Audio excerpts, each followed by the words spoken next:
Bismillahirrahmanirrahim. Assalamualaikum warahmatullahi wabarakatuh. Nama saya Fatinera binti Amir, Geometri E17483. Tajuk pembatangan saya ialah metod dan cabaran dakwah Nabi Nuh AS.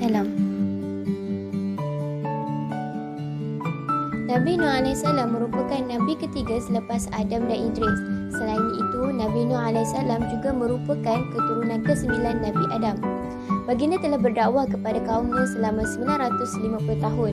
Dalam kitab Qisasul Anbiya karangan Ibnu Katsir, Nabi Nuh AS telah diutus pada kaumnya yang bernama Rasib. Antara cabaran dakwah Nabi Nuh AS ialah yang pertama, kaum Nabi Nuh AS menyembah berhala, dan cabaran yang kedua iaitu Nabi Nuh AS telah diejek dan diperolok-olokkan oleh kaumnya. Cabaran yang ketiga iaitu kaum Nabi Nuh AS berdegil dan menyombongkan diri.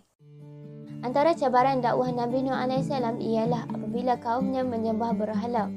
Berhala-berhala yang disembah itu dianggap sebagai Tuhan. Berhala-berhala mereka mempunyai banyak nama seperti Wadda, Suwa'a, Yahus, Ya'um dan Nas. Seperti yang dinyatakan di dalam Al-Quran Surah Nuh ayat 23, maksudnya, dan ketua-ketua mereka menghasut dengan berkata, jangan kamu meninggalkan penyembahan Tuhan-Tuhan kamu, terutama penyembahan Wadda dan Suwa'a dan Yahus dan Ya'uq serta Nas. Nama-nama berhala yang disembah oleh mereka merupakan nama-nama orang soleh yang hidup pada masa di antara Nabi Adam dan Nabi Nuh. Mereka lebih yakin dan percaya bahawa berhala yang mereka sembah itu dapat memberi nikmat dan kesenangan kepada mereka. Oleh demikian, mereka menolak kebenaran yang disampaikan oleh Nabi Nuh AS. Dalam dakwah Nabi Nuh AS semestinya tidak semudah apa yang dibayangkan kerana kaumnya yang begitu taksub dengan sembahan mereka sehinggakan mereka tidak memberi ruang kepada hati mereka untuk melihat kebenaran yang disampaikan. Seterusnya, cabaran yang dihadapi oleh Nabi Nuh AS apabila baginda menerima ejekan dan penghinaan daripada kaumnya. Nabi Nuh AS sering diejek dengan kata-kata kesat dan kasar oleh kaumnya sehingga kan dianggap gila oleh kaumnya kerana kebenaran yang disampaikan. Walaupun Nabi Nuh AS diejek, dihina dan dicaci, tidak sedikit pun di hatinya untuk mengeluh atau berputus asa dengan ejekan tersebut. Seterusnya, kaumnya yang tidak mahu menerima dakwah juga mengatakan bahawa Nabi Nuh AS adalah seorang pendusta dan apa yang disampaikan itu adalah tidak benar. Setelah berdakwah selama 950 tahun, akhirnya Nabi Nuh AS tidak dapat menyedarkan sebahagian besar daripada kaumnya kerana kedegilan dan kesombongan mereka dalam menerima kebenaran dakwah yang disampaikan oleh Nabi Nuh AS. Hati mereka bagai sudah ditutup rapat oleh syaitan dan tidak memberi ruang kepada hati mereka untuk sedar tentang ajaran Islam yang dibawa. Mereka juga masih menganggap apa yang disampaikan oleh Nabi Nuh AS adalah tidak benar kerana Nabi Nuh AS hanyalah manusia biasa seperti mereka dan tidak mempunyai apa-apa kelebihan, malah tidak sesuai dijadikan utusan. Selain itu, mereka juga mengatakan bahawa pengikut-pengikut Nabi Nuh AS adalah daripada golongan yang lemah dan tidak memiliki pemikiran yang cerdas. Pengikut Nabi Nuh kebanyakannya terdiri daripada golongan bawahan seperti buruh, petani dan juga hamba-hamba sahaya, dibandingkan dengan mereka yang rata-rata daripada golongan bangsawan, pandai dan mempunyai ketajaman otak dalam memikirkan hal-hal masyarakat. Oleh demikian, mereka menyombongkan diri dan meletakkan syarat bahawa mereka hanya akan mengikuti Nabi Nuh AS sekiranya baginda mengusir pengikutnya yang datang daripada golongan bawahan.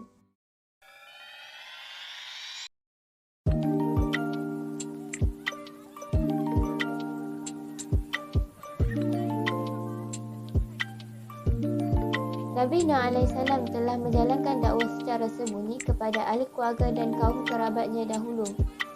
Walaupun Nabi Nuh AS telah menyampaikan kebenaran dan menyeru dakwah kepada mereka, namun terdapat sebahagian daripada keluarga Nabi Nuh AS tidak mengikutinya. Setelah Nabi Nuh AS berdakwah secara sembunyi kepada ahli keluarganya, kemudian Nabi Nuh AS telah berdakwah secara terbuka kepada masyarakat. Dakwah secara terang-terangan ini dibuat di pasar-pasar yang menjadi tumpuan masyarakat dan orang ramai. Kemudian Nabi Nuh AS telah menjalankan dakwah secara sembunyi dan terbuka. Hal ini kerana dakwah secara gabungan ini lebih berkesan. Firman Allah Subhanahu Wa Taala dalam surah Nuh ayat 9, maksudnya, selain dari itu aku berulang-ulang menyeru mereka secara beramai-ramai dengan berterus terang dan menyeru mereka lagi secara berseorangan dengan perlahan-lahan. Nabi Nuh AS telah berdakwah secara siang dan malam. Nabi Nuh menjalankan dakwah secara siang dan malam kerana baginda akan mengambil peluang untuk berdakwah kepada orang yang berjaga di waktu siang dan orang yang berjaga di waktu malam agar seruan dakwah sampai kepada mereka. Baginda sendiri telah mengadu kepada Allah Subhanahu Wa Taala seperti yang dirakamkan dalam Al-Quran surah Nuh ayat 5. Maksudnya, setelah puas menyeru mereka, Nabi Nuh berdoa dengan berkata, "Wahai Tuhanku, sesungguhnya aku telah menyeru kaumku siang dan malam supaya mereka beriman." Nabi Nuh AS telah menjalankan dakwah secara berterusan selama 950 tahun.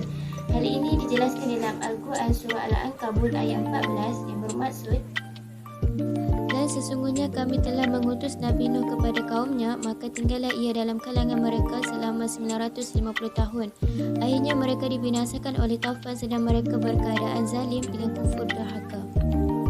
Ayat Al-Quran tadi telah menjelaskan bahawa dakwah Nabi Nuh AS telah berterusan selama 950 tahun sehingga Nabi Nuh AS berdoa kepada Allah agar dibinasakan kaumnya yang masih ingkar dan tidak mahu menerima kebenaran yang telah disampaikan.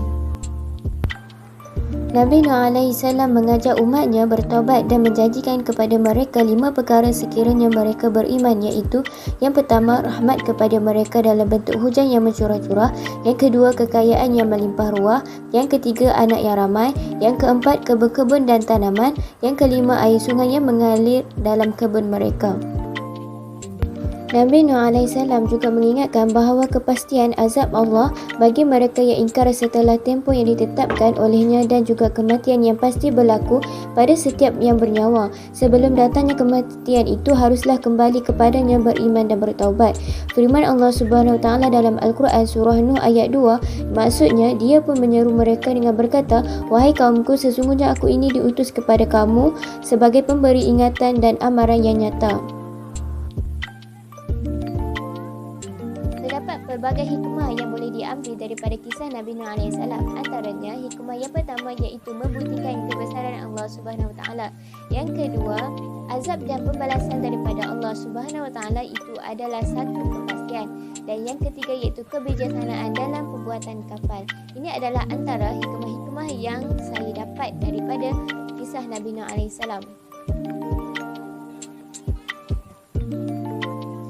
Kesimpulan yang dapat dibuat daripada kisah Nabi Nuh AS adalah cabaran dakwah Nabi Nuh AS merupakan satu ujian yang berat. Namun baginda tidak berputus asa, malah meneruskan seruan dakwah kepada kaumnya selama 950 tahun. Walaupun hanya sebahagian sahaja daripada kaumnya yang beriman, namun Nabi Nuh AS mendapat pujian daripada Allah Subhanahu Wa Taala kerana kecegalan dan kesabaran dalam menyampaikan dakwah. Seterusnya, terdapat pelbagai pengajaran dan iktibar yang boleh diambil daripada kisah Nabi Nuh AS. Jadi kita haruslah sentiasa bersyukur dengan segala nikmat yang telah diberikan Allah Subhanahu Wa Taala kepada kita. Akhir sekali, sebagai umat Islam, kita haruslah memperjuangkan syariat Islam dan menyampaikan seruan dakwah kepada masyarakat dunia.